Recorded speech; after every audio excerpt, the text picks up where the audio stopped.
The Economic and Financial Crimes Commission announced on Monday that it has recovered 753 units of duplexes and other apartments in Abuja that were fraudulently built by a former top brass of the government who is being investigated by the agency. EFCC, in a lengthy post on X, said that the forfeiture of the property is the single largest asset recovery by the agency since its inception in 2003. Hello guys, welcome back to my YouTube channel. This video clip that you just watched now, this news was published late last year by EFCC. EFCC are the bodies in charge of anything crime and anything like financial crime in Nigeria. So this thing happened, and according to them, the person that committed this crime is a well-known person. Yet they don't want to disclose the person's name to the people of Nigeria so that we know who the person is. If it is an average Nigerian, if it is an ordinary man that stole one tissue, they will make sure they show the person's name on the national TV. They will make sure that they broadcast it so that the whole world will see that they have catch a thief. But this man has done something that is unimaginable. Yes, they refuse to show Nigerians who is behind this. Guys, watch the rest of the video, and when we come back, we'll continue. Please subscribe to this channel, like this video, comment and share. The Economic and Financial Crimes Commission announced on Monday that it has recovered 753 units of duplexes and other apartments in Abuja that were fraudulently built by a former top brass of the government who is being investigated by the agency. EFCC, in a lengthy post on X, said that the forfeiture of the property is the single largest asset recovery by the agency since its inception in 2003, while some Nigerians on X have questioned the identity of the former government official involved in the crime. Let me take this reaction from Mr. Ebony. He wrote, "What is the name of the former top government official? Which ministry, department, or agency did he head? At what period in time did he head the government MDA he stole the money from? What was the amount he stole from the government's coffers? After the forfeiture of these properties, what next? Will they be sold to recover the stolen fund, or will they be left to rot as it is the norm in Nigeria?" These and many more questions need answers in order to enjoy the trust of the public in your activities. I think Mr. Ebony's question quite apt. All of those questions are the sort of questions that we are seeing Nigerians asking the EFCC. They are quick to make this announcement. I mean, the post was quite lengthy. But you know, we have seen that the EFCC, they would normally post a normal Nigerian. I mean, I did see a picture of Bobrisky after he was arrested and all of that. And we've seen normal Nigerians being posted on their website. So who is this top or former top brass government official who was involved in this scheme? 753 duplexes. Ayo. People are speculating because, like you mentioned, there shouldn't be a different set of rules for certain Nigerians and another set of rules for more privileged Nigerians. 753 duplexes in Abuja, and I'm sure in a choice part in Abuja. I can't even begin to imagine when you estimate that what that would be in terms of money. How much money must have been stolen to be able to build this estate? The first thing I'd say is that, number one, for transparency and to deter, I think there's an element of shame that comes with naming the perpetrators, except it's going to affect the current case in court, because it did say that the person in question is still undergoing the court process. So maybe that's the reason why they've chosen not to reveal the identity. But if the court has ruled that it's been evidence that the person is not able to trace how they got the money to build this estate without linking it to funds that were gotten illegally or funds that belong to the state, then we deserve to know who the person is. The second thing is that we often hear of these recoveries, and kudos, fantastic, EFCC, you've done your job, you've recover the assets. But then what happens to the assets afterwards? Where does it go to? Are they, like the question on X asked, in the spirit of transparency, let Nigerians know the full process, not just this big announcement and celebration of recovery of assets, but actually that to ensure that the loot is not relooted. Because that's what, that's the concern for many Nigerians, that after they find this out, it goes into another person's hands and somebody else,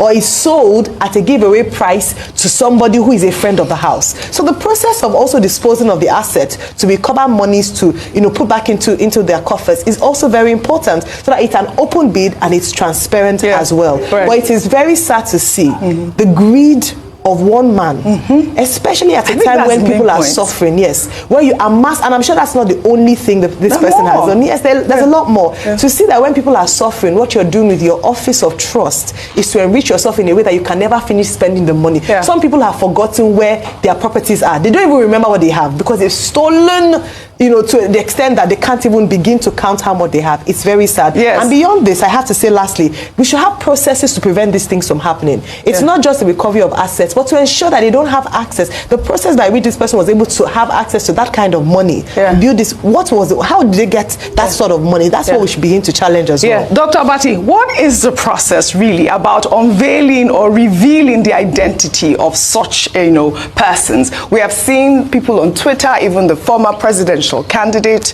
Omoyele Sowore, saying that it might be the former CBN governor or all of that. These sort of speculations, are they needed, really?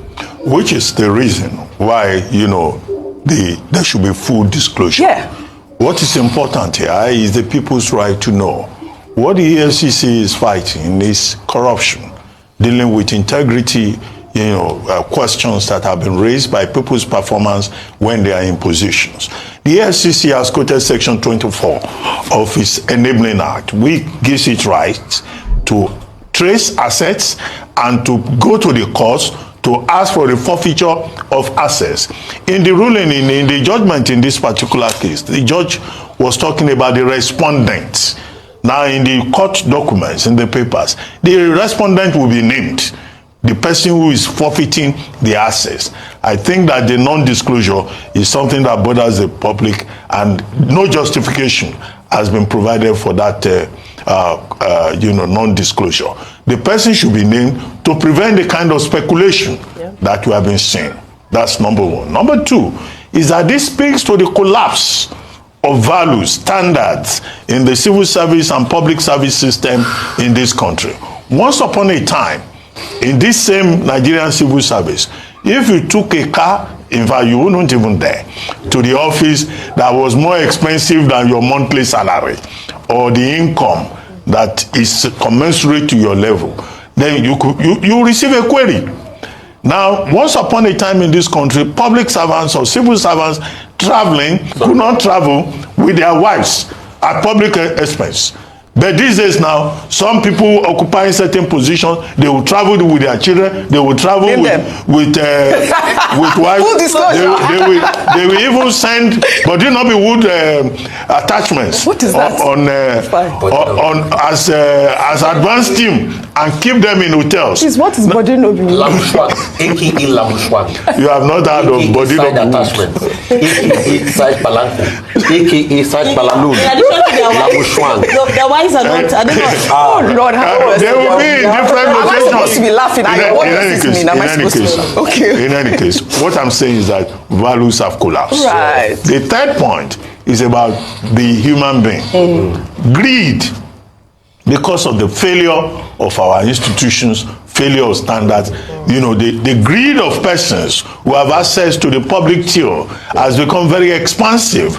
And that is why you will find one human being who will have 753 duplexes at plot 109, cadastral zone C09, Lokogoma district, Abuja, for the benefit of people who may want to go there and see. And the EFCC said, in addition to other apartments, one man Okay. Dr. Abati has given full disclosure, the address as well. I think I was having a conversation with Rosie, and I was telling that corruption is the biggest problem. He said, no, our budget is not big enough. Our budget... What happened to the money that we budgeted? Look at Mr. Taiwo Yedele was saying yesterday. Our budget is not big enough. It's 31 billion. When you compare to South Africa, that is 5 times our budget. There's massive corruption. Yeah. Do you know how many schools this will build? Do you know how many healthcare centers? Do you know how many lives this will save? Yeah. So it shows you the level of corruption. But as regards non-disclosure, I will sing a song, Oji. Tell me. African China. Rich man wasting money, they not they see him face for cry fighter. Come on. Poor man wasting money, they go show him face for cry fighter. Tell me something we don't know. Rich man go dey holla peya, modupe. Poor man go dey shout, awala me. Make una lead us where. No need this nation to fall inside where. Right. Rich man wasting money, they will never see their face. That is quite. Poor man wasting money, now they go see if it was a Yahoo boy, they will show EFCC. Yes, we've seen them. I mean, this is the... Obama was jailed for stealing a governor's phone. Yeah. You see? And we saw in this same country. Well, all right. I mean, I guess this is what we're doing here. We're charging the EFCC, Nigerians as well, to give us full disclosure in order to instill public trust in your agency. So guys, you've watched the video, right? This government of the day that we have in this country is quick to say that its citizens is the marketing Nigeria. So my people, my question is, what is stopping the EFCC of publishing the name of this man that committed this homogeneous crime? Is it because he is a top government official, or is it because he is a big man in the country? They don't want to publish his name. They don't want to bring him on a national TV so that the people of Nigeria will see who is milking them. The people of Nigeria will see who committed the crime. I thought we said that we believe in rule of law in this country. I thought they said that this is a democratic, that we are running a democratic system of government in Nigeria. Why would Mr. A commit a crime?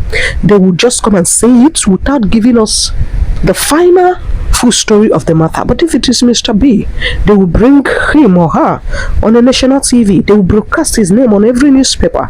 They will make sure that they paste his picture on every social media platform. But this one, because he is a top government official, they don't want to bring him to book. They don't want to tell the public who the person is. Why are they, what are they hiding? I thought we said we are fighting corruption in this country. Or is it the other way around? Is corruption fighting us? Why can't the government official, why can't the people whom have been given the power to protect its citizens not do it the right way? At least the EFCC should be transparent enough to tell Nigeria, yes, we recovered this building. It is now under maybe Minister of Housing, Federal Minister of Housing. According to them, they will complete it, and after that, it will be sold to any Nigeria that is interested, as long as you are doing something legal in the country to make your money. You can come and buy this house. Why can't they tell us who this man is? Why can't they make the final investigation and tell us what is going on? They should be briefing Nigeria. Even if the case is in the court, they should be briefing Nigeria what is going on, so that we will know that truly they are fighting corruption, and then corruption is not fighting them. We should try to do something to make our younger ones, the people behind us, to trust us. That is why they wake up and start committing crime, thinking that nobody will come after them. This is how a child will just want to unlife somebody because they want to make money. This is why you will see so many things happening in the country. This one will buy this person, this one will do this person, the wife will do this one to the husband will do this one, because they think that their government is not serious. They think that anybody can do anything and go away scot-free. When our government is ready to fight corruption, to make Nigeria a better place for all of us, they can do it, because God of all creation, God the creator of heaven and earth, has given us the ability to make our environment whatever we want to make it to be. It's up to us. If we want a better Nigeria, we can make it, and it should start from our government. Because I used to see people saying, where are you people going? You should come back and build your country. How are you even going to build your country if the people at the top is not giving you the opportunity, if they're not even giving you the space, if they're not even accommodating you? How are you going to build it? Where are you going to start? Yes, it takes a leader and a follower to make a leadership, but a leader is actually a leader. They are the people that will take the lead so that their followers will follow. If our leaders do not set a good example, if they do not set a good place for us to follow, we can't achieve anything in this country. That's truth. That is the truth. Guys, I rest my case. I will see you all in my next video. Please comment, like, and subscribe to this channel. Thank you, and bye bye.